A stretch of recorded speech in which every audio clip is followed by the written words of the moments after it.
Bon retour sur ce plateau. Nous vous le disions en ouverture à moins de 2 mois de la convocation du corps électoral au Cameroun pour ce qui est de l'élection présidentielle. Certains constatent que l'opposition n'est pas encore prête. C'est ce que nous allons vérifier lors de ces échanges. Je commence par passer la parole à Valère Bessala, lui-même candidat déclaré à cette élection présidentielle. Alors Valère, de manière générale, avez-vous l'impression qu'en moins de 2 mois de la convocation du corps électoral, lorsque vous regardez l'opposition de manière générale, on peut dire que vous êtes déjà prête? Tout dépend de ce que vous entendez. Vous mettez dans le terme prêt et dans le terme opposition. Enfin, les préparatifs, ce qui est déjà au point, les préparatifs. Ma petite expérience m'a appris qu'on n'est jamais prêt. Il y a toujours quelque chose à réviser, même au dernier moment. Mais je crois que la notion essentielle dans votre question, c'est la notion d'opposition. Parce qu'il faut bien qu'on s'entende.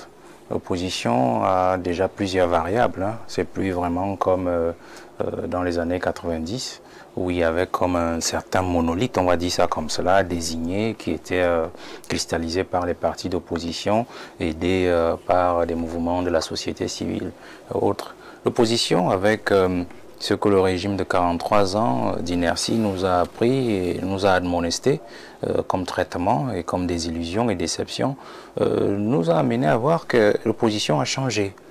On a déjà pratiquement, je dis ça comme ça de manière ramassée et grossie, pratiquement 3 oppositions. 3 oppositions. On a l'opposition classique des partis politiques, qui sont reconnus par la Constitution comme des animateurs de la vie politique pour la conquête du pouvoir et ainsi de suite. Et on a le peuple de l'opposition. On a le peuple de l'opposition qui est justement, on avait déjà commencé avant, qui est ce peuple qui a déjà commencé à prendre conscience du changement et qui, au quotidien, soutient les initiatives et qui vont à l'encontre même de ce régime que nous réprouvons tous, dans le peuple de l'opposition. Il n'est pas encore très nombreux, mais il est déjà là, il fait suffisamment de bruit, il se fait ressentir. On a vu par exemple, lorsqu'il fallait parler des poubelles, on n'avait pas besoin d'être dans un parti politique pour voir des gens aller se filmer dans les poubelles, pour éprouver dans les réseaux sociaux, ainsi de suite. Toutes nos excuses encore pour ces caprices de l'électricité de la société Eneo au Cameroun. Nous espérons que nous irons au bout de cette émission. C'est Valère Bessala qui avait la parole. On lui remet cette parole et il chutera. Alors nous avons, à la suite de l'opposition classique qui est cristallisée par les partis politiques et les affidés de la société civile, nous avons donc le peuple de l'opposition, comme je le disais, qui est justement tout citoyen qui déjà a été conscientisé, qui a ouvert les yeux sur la contestation de ce régime et qui au quotidien apporte sa pierre d'angle dans le combat. Donc je citais l'exemple des poubelles. Quand on a réprouvé les poubelles, et quelques mois avant, on a réprouvé aussi l'état des routes. On a vu, on n'avait pas besoin de voir que ce n'était pas des gens dans l'opposition ou ceci ou cela, c'est chacun qui était vent debout contre ce phénomène. On a le peuple de l'opposition. Et la troisième opposition, justement, c'est l'opposition même au gouvernemental. L'opposition gouvernementale, c'est-à-dire ces membres du gouvernement qui sont justement tapis dans le gouvernement de Paul Biya et qui rament à contre-courant. En fait, pour le mettre lui-même aussi à nu. Parce que il faut comprendre qu'ils sont pour beaucoup dans le gouvernement, mais qui en ont marre comme vous et moi. C'est-à-dire de ces 43 années. Non, c'est-à-dire que je suis avec vous. Excluez-vous donc, mais qui en ont marre comme la majeure partie des Camerounais, c'est-à-dire de ces 43 années. C'est-à-dire qu'il est au même endroit, et eux ils sont au même endroit. Les raisons sont différentes. Il y en a aussi quand même qui sont au gouvernement et qui pensent qu'ils pourraient faire mieux s'ils avaient un autre chef. Vous comprenez? Ils pourraient faire mieux s'ils avaient un autre chef. Le Cameroun se comporterait mieux ou alors serait meilleur s'ils avaient un autre chef.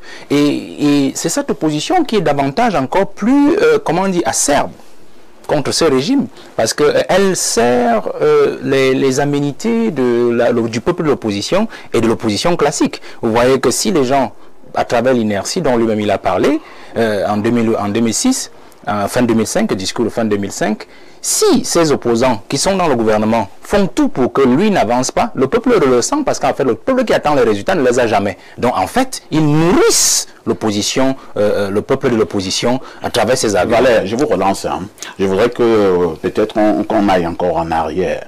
La question ce matin est très prête. On va aller avec quelques cas pour que les téléspectateurs qui nous comprennent peut-être maîtrisent également bien cette problématique. Lorsque nous posons la question de savoir si l'opposition n'est pas toujours prête. Je prends un exemple. On a connu certaines alliances, l'ATP, l'APC, le groupe de Douala et que sais-je encore. Dans tous ces groupes-là, c'est une forte cacophonie. Nous avons des candidatures qui sont déclarées. Nous prenons celle de Maurice Kamto.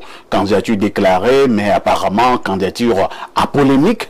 Vous-même, vous avez dit tout à l'heure que vous êtes encore à la recherche de 300 signatures. Nous sommes là à quelques mois de la convocation du corps électoral. Alors, ce sont toutes ces questions et qui m'amènent à poser la question ce matin, si vous êtes prêts. Alors, pour poursuivre, après cette introduction que je viens de faire, c'était pour vous montrer que l'opposition est dans un tout, dans lequel il faut distinguer l'opposition. Valère, vous avez une manière qui n'est pas du tout bonne. C'est-à-dire que quand je vous pose une question, vous êtes focus ce que vous voulez dire.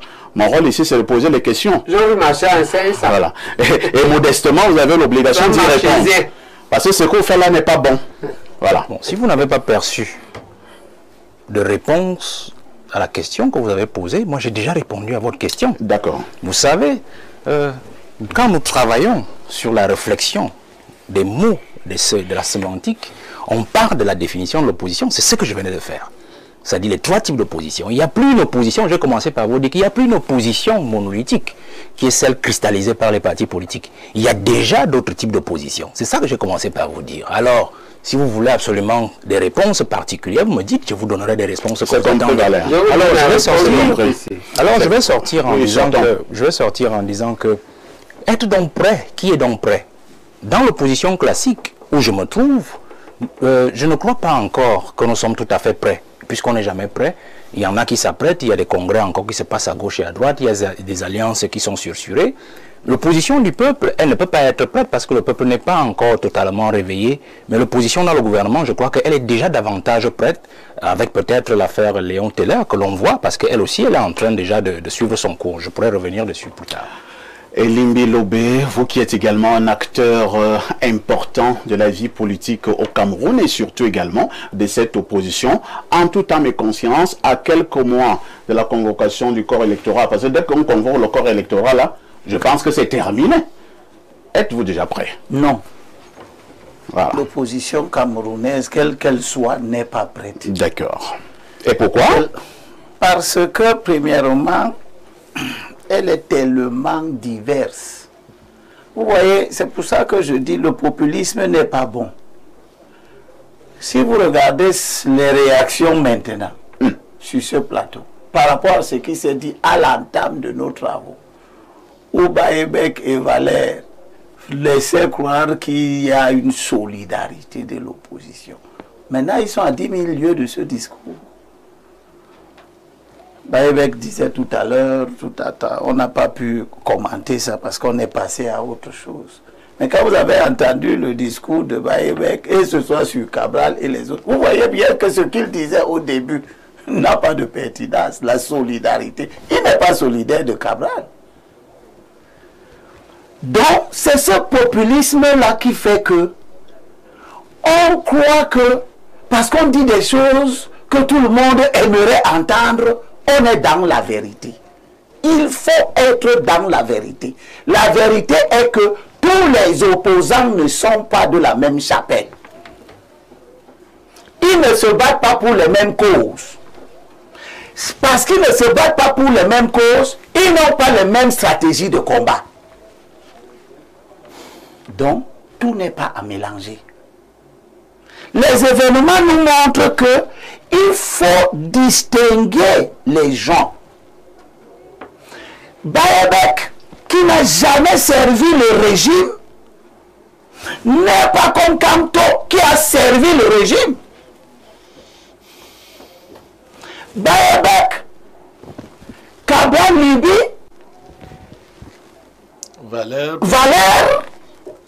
Valère n'a jamais dit, depuis qu'il est apparu dans la scène politique, il n'a jamais dit qu'il a organisé la fraude. Vous voulez faire comme s'il est comme Zongam, qui est est venu en public assumer quelque chose qui est d'une monstruosité extraordinaire. Qu'est-ce qu'il a assumé? Que lui, il a organisé la fraude contre 92. Et donc vous ne voulez pas vous associer avec cette opposition? Je vais demander à Valère s'il peut s'asseoir avec Zongang et compagnie. Je n'attends pas qu'il réponde. Son intérêt politique, lui le jeune, qui veut incarner une certaine éthique, il ne peut pas. Et il est d'accord d'office avec moi que si aussi refuse, aussi a raison. Aussi c'est l'héritier de John Foudi, la victime de Kanto et compagnie. Parce que Kanto est allié avec Zongang. Il ne refuse pas, il ne renie pas Zongang. Depuis que Zongang a supposé que Kanto ne savait pas avant. Depuis que Zongang a dit ça, ils ne se sont pas séparés. Il reste une compagnie. Ils continuent à travailler ensemble. Quelle est la part de Zongang à l'opposition qui veut renverser Paul Biya? C'est la fraude, c'est les techniques de fraude qui va nous apprendre. Bon, le problème est que si il avoue avoir organisé la fraude, il avoue avoir organisé la fraude et le président Paul Biya a gagné, peut-être qu'il peut être un maillon important pour vous de l'opposition. Il a quelques stratégies pour pouvoir gagner une élection présidentielle. Voilà. Peut-il être aussi immonde et devenir notre collaborateur sans que cela ne pose le problème de la crédibilité de l'opposition? C'est un discours très important. Peut-on s'allier à tout le monde au seul motif qu'il faut mettre tout le monde contre Paul Biya, quitte à remplacer Paul Biya par pire que lui? Je dis non. Je suis dans le camp du non. On ne se mélange pas avec tout le monde. Si les pires, les mauvais sont les plus nombreux, tant pis pour les bons. Les bons doivent rester bons. Ceux qui sont porteurs de valeurs morales, ceux qui veulent que ce pays progresse un peu dans la voie de la propreté morale. Moi, Elimbilo, je ne me mélange pas avec quelqu'un qui dit qu'on va combattre Paul Biya parce que le régime de Paul Biya est corrompu, mais il a collecté 300 000 € qui ont disparu. Vous voulez parler de qui? Je veux parler de Kanto. Il a collecté devant tout le monde 300 000 € en effet populiste de venir servir les malades du Covid. À cette époque-là, une partie de l'opposition traditionnelle s'est insurgée contre cette opération en disant que ce n'est déjà pas le rôle des partis politiques d'aller dans cette voie. Vous allez jeter. Il est allé dans cette voie. La suite, on veut que tout le monde assume ça. C'est-à-dire que tout le monde accepte que l'opposition, c'est des gens susceptibles de détourner l'argent public. Parce que quand vous faites une levée de fonds, à but humanitaire, cet argent-là devient une espèce de denier public. Est-ce que nous avons à nous mélanger?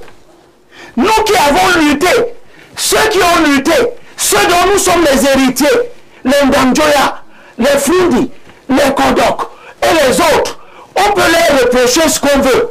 Mais ces gens qui ont lutté en 90 et qui étaient à deux doigts de mettre le régime à terre, avec les villes mortes, pour lesquelles les gens sont morts, ils ont obtenu au moins la tripartite. Et à la tripartite, ils ont fait avancer la cause en obtenant une nouvelle constitution qui devait intégrer la limitation des mandats comme étant une garantie pour notre peuple d'avoir systématiquement les alternances tous les 14 ans. Parce que l'alternance est considérée par tout ce monde à cette époque comme un catalyseur du dynamisme social. Vous allez chuter l'hymne. Est-ce que nous avons le droit? Je te regarde dans les yeux. Je regarde Valère dans les yeux. Nous avons le droit de copiner avec ceux qui ont liquidé cet héritage. Ceux qui sont partis. Est-ce que nous pouvons copiner avec Niat? Est-ce que nous pouvons copiner avec comment s'appelle le secrétaire général du RDPC? Qui était? Qui sont ceux qui ont soutenu publiquement que Biya modifie la Constitution pour enlever l'article 6. Remplacer la limitation des mandats par la présentation des candidatures éternelles. Ceux qui ont fait ça, ils sont dans le RDPC. Pour avoir fait ça, nous les combattons. Ceux qui les ont aidés, qui étaient avec eux, qui prétendent être dans notre camp aujourd'hui, avons-nous le droit d'oublier qu'ils étaient nos pires adversaires d'hier? Vous voyez, la Bible dit que tout est permis, mais tout n'est pas édifiant. Je vous ai gardé à tous les deux. Et derrière vous, tous ceux qui peuvent écouter cette sagesse, quand Paul parle à Tite, en lui disant, il y a beaucoup d'indisciplinés. Il y a beaucoup d'indisciplinés. De vains parleurs. Zongang est un vain parleur. Kanto est un vain parleur. Quelqu'un qui vous a dit hier que s'ils essayent, eh bien, on verra ce qu'on verra. Les survivants resteront faits, ou réparer, ou reconstruire. Vous croyez qu'il peut devenir ton allié, toi qui te bats tous les jours pour que la violence ne devienne pas un déterminant de la vie politique? Merci Limbi Lobé. Paul continue en leur disant... Dernier verset, hein, Limbi Lobé. C'est le même. C'est le même. Des vains parleurs. Et il dit, ces vains parleurs-là, ce sont des gens qui abusent l'intelligence. Tu sais ce que c'est abuser l'intelligence? C'est différent d'abuser de l'intelligence. Ils abusent l'intelligence. C'est-à-dire, c'est des trompeurs. Et Paul dit, il faut leur fermer la bouche. Car ces gens-là continuent à bouleverser des familles, des maisonnées entières, en enseignant pour un gain malhonnête. Bessala, est-ce que tu te bats pour un gain malhonnête? Toi, est-ce que tu te bats pour un gain malhonnête? Et il y en a qui se battent. Vous avez vu la formation du G20, non? En 2018. Ce sont des opposants qui ont formé G20. Et c'est de là que, comment il s'appelle, Momo Jean de Dieu part pour entrer au gouvernement. Si Momo Jean de Dieu sort du gouvernement demain, vous allez ouvrir la porte. L'opposition doit être le réceptacle de tous les renégats. Paul en parle. Quand il dit à Tite, il faut leur fermer la bouche. Car pour un gain malhonnête, ces gens-là enseignent des choses qu'il ne faut pas enseigner. Toi, Valère Bessala, énarque de ce pays, toi, professeur de ce pays, et vous les autres, vous saviez, aviez-vous pu imaginer un jour que quelqu'un peut fabriquer une interview sur RFI qui n'a pas existé, l'a diffusé, qui a fabriqué, et puis demain, le RFI lui-même dit que l'interview est fake? Saviez-vous? Aviez-vous pu imaginer une fausse interview? Aviez-vous pu une interview de Maurice Kamto a été démentie par RFI? Ah bon? Bien sûr que oui. Ça a circulé dans tous les réseaux sociaux. Et c'est RFI qui montre que c'est une création artificielle. Mais laissons ça, je chute. Pouvions-nous imaginer, en entrant en politique, tu es jeune. Toi, tu viens aussi d'entrer. Moi, je suis avant vous. Avons-nous imaginé que quelqu'un vient devant le public, dit qu'il n'était pas à une élection, mais il a des élus? Voilà ce que Paul dit. On enseigne des choses qu'il ne faut pas enseigner. Est-ce que nous pouvons nous mettre? Nous, on sait que pour être représenté, venir écouter que toi. Oui, non. Si ce que je dis est bon, viens avec nous. Ne reste pas dans le camp des impies. Oh, tu as pas pris la parole tout à l'heure pour démontrer qu'on ne peut pas se mettre avec n'importe qui, n'importe comment, n'importe quand. Tu as démontré. Reste donc cohérent. Parce qu'on ne peut pas se mettre avec n'importe qui. L'opposition qu'on veut pousser à se mettre avec n'importe qui n'arrive pas à être prête. C'est compris. Non, c'est compris. Parce qu'on ne peut pas être avec n'importe qui. Faisons nous-mêmes nos choix et mettons-nous avec ceux que nous considérons comme porteurs de valeurs qui sont de notre lutte. Je suis derrière Akere Mouna à cet effet. Donc tout ça, c'était pour nous dire que vous êtes pour Raquel. Parce que depuis que cet homme est dans la politique, on ne l'a pas accusé ni d'être proche des homosexuels, ni d'avoir travaillé pour le gouvernement, ni d'avoir collecté de l'argent. Vous connaissez quelqu'un qui... Je parle d'accusation. Mais qui était accusé d'être proche des homosexuels? Shakiro accuse qui? Entendons-nous, Elimbi. Abel, moi je t'ai déjà dit que je ne suis pas dans le registre de la flexibilité. Je suis dans le registre de l'exigence. On passe la parole au professeur. Non, Abel, je te prends à chaud. Hein. Ce que je repose clairement à Akiri, c'est de venir braquer le soutien de l'UPC sans clarifier où il fut. Quand son père fut complice de la fausse unification de 72 après l'exécution injuste de Ernest Wandi. Je lui demande de s'expliquer. Je ne dis pas que il s'explique sur les actes de son père. Non, non. Oui, s'il s'inscrit, il doit dire s'il s'inscrit dedans ou pas. S'il va les répéter ou pas. Pourquoi? Bon. Son père était le chef de gouvernement. Bon, ok. Bon. Et donc, il faut savoir que moi, je vais répondre à ta question. Allez-y, professeur.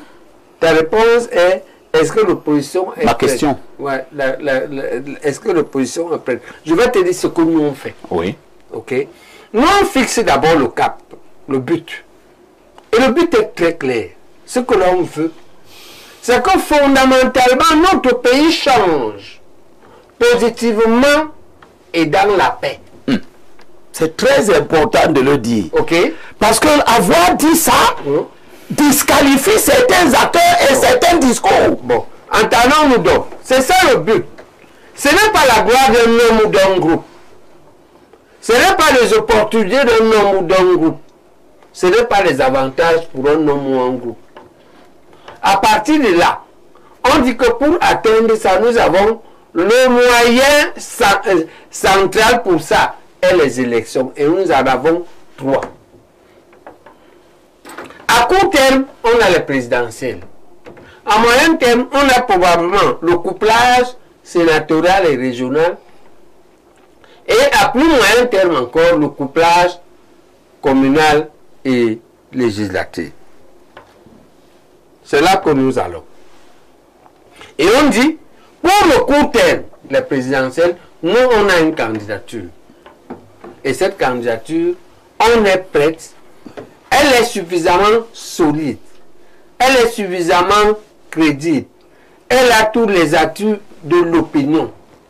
Elle-même est en train de chercher sa caution. Vous parlez de votre candidature. De ma candidature. Mais elle a des faiblesses. Elle est polluée par une candidature mafieuse, d'une mafiosité qu'on n'a jamais vue. La mafia du parti État est partie chercher avec la mafia à l'intérieur de l'UPC. Ce qu'on n'a jamais vu sur terre, un candidat qui n'est pas non seulement dans l'UPC, même pas dans un autre parti politique, et qui sort de on ne sait d'où. C'est qui? Je ne veux pas le citer parce que... Mais comment alors? Édifie le peuple. Voilà. Non, le peuple le connaît. Non, le peuple, moi je ne le connais pas. Je suis un informé dans le peuple et tu dis que le peuple le connaît. On va continuer. Non, dis le nom de ce candidat mafieux. Tu vas m'obliger. Non, mais comment clarifie la position? Le professeur, vous n'êtes pas dans la... Tu parles alors. Je vais te dire, les gens vont t'écouter. Quand je commande la bagarre, oui, je l'arrête que lorsque je suis clairement battu ou mort. Et c'est pourquoi je ne provoque pas. J'attends qu'on me provoque. Mais on t'a déjà provoqué. Voilà. Tu es le candidat. Mais on a fabriqué un autre candidat. C'est qui? Voilà. Donne-nous le nom. Parce que votre camp a 3 candidats. Non. Il y a Paul Biya, qui est votre candidat. Tu arraches ma part. Non, je veux seulement te clarifier. Non, Paul Biya est votre candidat. Voilà, tu j'ai donné les caractéristiques. Tu n'obliges pas. Attends. Non, je ne peux pas donner les caractéristiques. Ce n'est pas toi qui définis qui est le candidat. dis que tu es candidat et nous avons compris ça. On a même vu les gens qui te combattent aujourd'hui aller quand tu es fini. Oui, attends que je me taise. Oui, tu as pris, tu es parti à l'ouest pour te faire investir. Maintenant, ceux qui t'ont investi, c'est Henriette Ekwe, que tu qualifies maintenant de traître, qui a investi Nyamtimba. Et de l'autre côté, Paul Lipo soutient le président Paul Biya. Soutient le président Paul Biya. Et tu dis que c'est la mafia du système. J'ai tenu à te stopper pour dire que, tu sais, regardons-nous souvent dans le miroir et situons nos propres responsabilités. D'accord, tu as compris. La mafia du système, tu l'as déjà dit. Ce sont les mauvais de l'UPC. On vous a compris. Les mauvais de l'UPC. Ce n'était pas votre temps de parole. Le professeur a été poli au Grignou. Pour la première fois. Il a même beaucoup changé. Ça veut dire qu'on est en train de travailler sur nous. On repasse à comme ça, vous reprenez au Cameroun de ça, je suis capable. Je suis capable du pala-pala. Tu n'as fait que ça. Maintenant, tu commences à refuser aussi à quelqu'un comme Lindy Lobé, que je ne l'ai jamais nié, est un frère. On a été très proches. D'accord? Quand on se bagarre, Jojo est inquiet. Avec qui il a été en prison, les gens qu'on a arrêtés en 89, quand on sortait de l'université pour une grève d'étudiants. Et donc, je voulais dire très prochainement que on sait que cette candidature est attaquée par une mafia combinée. La mafia du parti-État, plus la mafia interne de l'UPC, et puis maintenant la mafia de Moulinex, qui allait combiner avec cette télévision paumée du fond de Koto 4e étage, où un rien peut s'écouler en montant ou en descendant. On amène un raid au 4e étage pour t'attaquer. Oui. 75 elle m'a dit ABC il y a quelques temps. Elle m'attaque. Je peux mourir avant elle. Mais je ne sais pas si un raid peut tenir la contradiction devant moi. Voilà les choses que la mafia fait. Mais malgré cela, nous on dit comme on n'oublie pas le but, le changement de notre pays. Un changement positif. Un changement dans la paix, un changement par la voie électorale et sans violence. On se dit que comme on a jusqu'à 3 chances, parce qu'il ne faut pas croire que changer le pays, c'est seulement l'élection présidentielle. Tout à fait. On peut changer un pays par les sénatoriales régionaux, on peut le changer par les législatives communales. On dit donc que ce qui arrive là, non seulement on est prêt, parfait ici, oui. Parce qu'on pense qu'on va avoir les 30 millions, on a déjà les autres pièces. Pour l'instant, vous n'avez pas encore les 30 millions. Qui va donner la lettre? Nous sommes déjà à quelques semaines de la préparation du corps électoral. Oui. Qui va te donner la lettre de les statuts de l'UPC sont clairs, on va les mettre dans le dossier. L'article 22. Non, c'est les statuts. La loi ne parle pas des statuts. Elle parle d'une lettre d'investiture. J'ai déjà le procès verbal du comité directeur. Oui. Qui n'est pas une lettre d'investiture. J'ai le mandat. Qui n'est pas une lettre d'investiture. Elimbi Lobé, pourquoi vous êtes en train de faire comprendre que le professeur Baïbek ne sera pas candidat? Non, je pense que ce que le professeur Baïbek est en train de nous montrer, c'est que il s'organise avec ceux de son camp pour aller vers une bataille juridique. Pas pour présenter une candidature. La candidature, l'article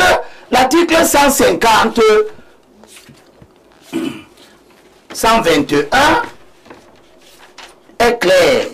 Voilà l'article 121. On vous dit la 122. Les déclarations de candidature, la déclaration de candidature est accompagnée de la liste de 300 signatures des personnalités requises à l'article 121. Je m'arrête pour dire que je salue Bessala. Je le félicite. Il n'est pas entré dans les méandres d'une discussion sans fin. Il dit, il va se préparer. À la conquête des 300 signatures. Il va aller à la conquête des 300 signatures. C'est clair, c'est net, c'est précis. Sa démarche a le mérite de s'être éclatée. Et Prenez le 152, le 121 alinéa dit essai de naissance, etc., etc. La lettre de présentation et d'investiture du parti cautionnant la candidature du postulant, le cas échéant. Lettre de présentation. Lorsque vous êtes un indépendant qui va aller... Pourquoi vous pensez que le procès Baebek ne pourra pas avoir ses lettres? Je n'ai pas dit qu'il ne peut pas. Je n'ai pas dit qu'il ne peut pas. Je lui demande simplement que s'il est le candidat de l'UPC, ça demande... Parce que vous voulez faire allusion à la cacophonie au sein de l'UPC. Parce que je fais allusion à la cacophonie au sein de l'UPC, mais je fais allusion aussi à la cacophonie... Professeur Baebek,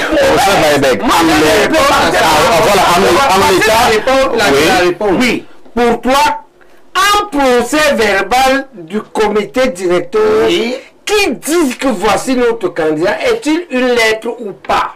C'est ça. Voilà. Alors moi je dis oui. Non, je donne les gens qui disent oui. La loi n'a pas parlé. Je te donne les arguments. S'il vous plaît, vous n'êtes pas électeur. Vous n'êtes pas électeur. Voilà, je te donne. Nous allons continuer. Électoral. Voilà. Et maintenant, je te dis que la jurisprudence, les 2 seules fois où nous avons voulu aller aux élections présidentielles, une fois ça a abouti, et l'autre fois ça n'a pas abouti. On est allé avec un procès verbal quand Souar Belen, candidature de Belen, élection Cameroun et le code électoral n'existait pas. Bon, il y avait ces équivalents qui existaient. Mais ce n'est pas une question d'équivalent. Maintenant, on te dit... Vous avez été investi en 2000. S'il vous plaît. Ce n'est pas vous qui posez des questions. On va voir ce conseil. Nous, ce qu'on va donner au conseil électoral, c'est 2 choses. 2 choses. Le procès verbal, je peux te le montrer. D'accord? Qui a l'avantage de la lettre? Parce qu'il vient d'un comité directeur. 2, il est signé par un présidium de 5 personnes qui ont dirigé ce comité directeur. 3, en tout cas, il y a un mandat qui est également... Là n'est pas le débat, hein, c'est pas le débat d'aujourd'hui. Nous nous éloignons du débat. Le débat d'aujourd'hui est de savoir si cette opposition est prête. C'est Elimbi qui t'a amené sur ces meilleurs candidature de ce point de vue est prête. Voilà, très bien. Et pour nous, mieux que prêt. Attends, mieux que prêt. Oui. Laisse-moi chuter. Oui, chutons. Mieux que prêt. Pour nous, le vrai débat est que on possède d'abord que de toute façon, pour ces 4 élections, au total, on ne peut être que gagnant. Le débat n'est pas dans le principe de la victoire. Le débat est le degré de la victoire. Et pour nous, on peut, même si on rate les présidentielles, on prépare les suivantes. Ok? C'est comme voilà. On ne peut être que gagnant. Le problème est le départ à la victoire. Et donc, on répond à ta question. On dit, nous, on peut changer le pays ou contribuer à son changement avec une coalition positive, à condition que dans cette coalition, on soit en ballottage favorable, en position de leadership, en position de changer ces gens que tu combats. Et que nous combattons ces habitudes et ces caractéristiques du combat, sauf que nous les combats en admettant que le Cameroun est difficile en termes de queue et limbi. Les gens que tu crois propres aujourd'hui, que tu crois, peuvent être... Est-ce que... de demain. Attends. Est-ce qu'on pouvait imaginer que Henriette peut venir à la télévision mentir? Mais 75 ans, esselé, avec plusieurs faiblesses. Tu sais que la mafia peut faire comment? Avec même l'intelligence artificielle. Est-ce qu'on pouvait imaginer que toi, tu vas avoir des positions comme ça envers Henriette? On pouvait imaginer. Non. Tu dis qu'elle n'est pas... On va passer la parole à Pierre Blériot. Mais c'est pour le positif. On va passer la parole à Pierre Blériot. C'est-à-dire que je continue à la respecter, Elimbi, parce qu'en tant qu'Africain, j'ai l'obligation de... Quand elle m'a insulté illettré, tu n'as rien dit. Attends, comment je n'ai rien dit? Ah, tu lui as dit quoi? Je t'ai dit que... Vous n'êtes pas là pour venir régler vos comptes sur ce plateau. Je t'ai dit Pierre Blériot, s'il vous plaît. Ce que j'ai dit n'est pas illégal. S'il vous plaît, vous avez vos questions d'homme. Nous allons passer. Non. Nous allons passer la parole à Pierre Blériot. Pierre Blériot, lorsque vous écoutez justement les opposants, parce que sur ce plateau, nous sommes remplis d'opposants. Première question, est-ce que vous voyez une certaine sérénité qui se dégage? Maintenant, s'il n'y a pas une certaine sérénité, à quelques semaines de la convocation du corps électoral, est-ce qu'on ne dira pas, sous forme de déduction, que l'opposition au Cameroun serait en train de jouer le jeu du régime? Votre question a été très précise. Vous avez dit présidentielle 2025. Ouais. L'opposition pas prête. Vous n'avez pas évoqué une autre élection. Oui, c'est clair. Vous vouliez savoir si là, en juillet, là, que les gens sont prêts déjà pour déposer les candidatures. Tout à fait. Et en octobre, prêts pour combattre. C'est clair. Pour l'élection présidentielle. C'est ça qui est là. C'est clair. L'opposition est prête, effectivement, à aller jouer le rôle qu'elle a souvent joué ces derniers temps. Quel rôle? D'accompagnatrice. Ça veut dire quoi? Ben, d'aller faire remplir les rangs de Biya, ses amis, bon. Et puis le show must go on. Vous voulez dire que Valère Bessala joue ce rôle, professeur Baebek joue ce rôle, et Limbi Lobé joue ce rôle, et tous ceux qui nous ont candidat. Non, ce que je veux dire... Il soutient un candidat. Bon, mais qui va aussi accompagner Paul Biya? Comment ça? Je ne crois pas. Bien sûr. Akérémouna, c'est un accompagnateur? Non, Biya a transformé l'opposition dans ce sens-là. S'il a le sentiment qu'une candidature peut vraiment lui poser problème, je prends au cas par cas, si celle de professeur Baebek peut lui poser problème, il va susciter quelqu'un comme Bapor qui va venir, et puis Elekam va trancher. Et puis on va passer. C'est connu. Aussi simple que ça. Ça a déjà eu lieu. Et professeur Baebek ne fera rien à Biya. Pareil, s'il a l'impression que la candidature de Valère Bessala pourrait le déranger, il n'aura pas les 300 signatures. C'est Biya qui dit qu'on donne les 300 signatures. Il n'y a pas quelqu'un d'autre. Tu peux chercher les signatures. Si on pouvait les trouver, avant Valère, quelqu'un les aurait trouvés. Bien sûr. Mais Valère est donc en train de prendre un chemin sans mais il ne faut pas le décourager. Je n'ai pas dit. J'ai dit que si Biya a le... Il faut bien me suivre. Si Biya a le sentiment que la candidature de Valère va lui causer des problèmes à lui, il va empêcher qu'il... S'il a le sentiment que ça ne va pas le déranger, il va faire en sorte que Valère soit le premier à avoir les 300 signatures et sa candidature ne va pas le déranger. C'est ce que je dis. C'est comme ça que Biya fonctionne. Vous savez, il y a un ami de... Pourquoi tu dis ça? Parce que les donneurs de ces 300 signatures sont aux ordres de Biya. Mais il s'est organisé pour que ce soit comme ça. Est-ce que c'est... Je veux dire que Valère n'a pas découvert la roue, non? Avant Valère, c'est comme le professeur Maurice Kamto. Aujourd'hui, on a plein d'intellectuels qui essaient de nous expliquer la nullité du mandat impératif. Le professeur Abba Oyono, qui est un père, entre guillemets, de Cabral Libi, il n'a pas pu dire à Cabral Libi, il n'a pas pu dire à son petit frère Valère que non, on peut débaucher des gens ailleurs, on met dans votre parti et votre parti devient un parti qui peut vous investir. À eux, il n'a pas dit ça. Il a gardé ça depuis des années. Il a dit que le moment venu, il dira ça à Kamto seul. Et hier, vous l'avez vu, il était avec Kamto en France pour l'élection, comment on appelle, le meeting. Et il a dit hier à Paris, le professeur Abba Oyono, qu'il a refusé d'être ce genre d'intellectuels qui sont dirigés par leur ventre.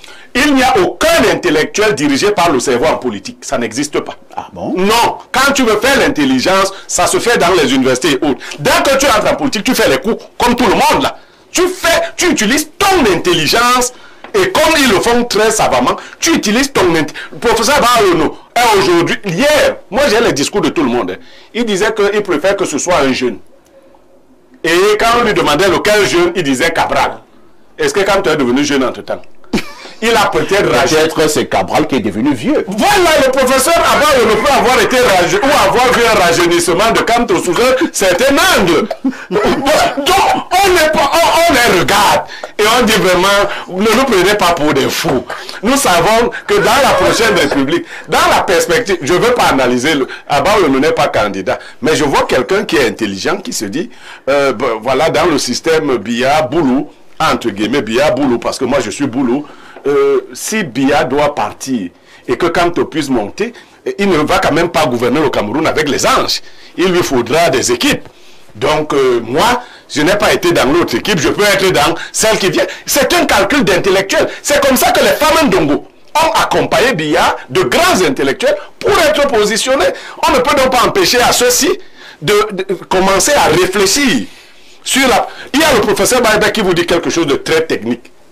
Faites attention, le professeur Baïbek dit d'imaginer un gouvernement d'union nationale. C'est quoi le gouvernement d'union nationale dans ce cas-là? C'est-à-dire que les opposants actuels peuvent travailler avec Paul Biya. Oui, pour le former. Oh, d'accord. Et donc le président mais avec oui. les gens de son équipe. Mais le président sera qui? Ceux qui vont sauver Sodome et Gomorrhe. Le président sera qui? Les Moulinettes. Moi, les Moulinettes ne m'intéressent pas. Le président le président sera qui? Non. Dans le gouvernement d'union nationale. Ce n'est pas... Moi, je n'ai pas compris son gouvernement. Ah, donc moi, j'avais donc vu ça. Ouais. Donc, en fait, j'ai compris ça. Le président sera, je te réponds, oui. celui qui va gagner les élections d'octobre. Mais qui va les gagner? On ne sait pas. On ne sait pas comment. On ne sait pas comment. Moi, je peux gagner. Hein. Oui, je peux gagner. Il faut d'abord... Oui, c'est ça. Si on laisse passer ma candidature... Si on sait que tu peux gagner, on ne laissera pas. C'est ce que j'ai dit. Et je dis le compromis est que n'entrons donc pas à l'insurrection simplement parce que je peux gagner. Mais à Paris, hier, on a dit de se préparer pour l'insurrection. Vous n'avez pas suivi le discours? Non, le discours de Paris était que les Camerounais se tiennent moi je suis un... après l'insurrection. Dans ce point de vue, j'applique l'école de Mao. Je ne connais pas la durée et le bilan de morts et des blessés de l'insurrection. Je ne l'assume pas. Donc des soldats de celui qui a servi. Je donne la main. Je dis la solution à l'insurrection, c'est le gouvernement d'union nationale. Avec le président Paul Biya. Non! Quel que soit celui qui gagnerait. Merci. Hein. Nous allons lire quelques messages.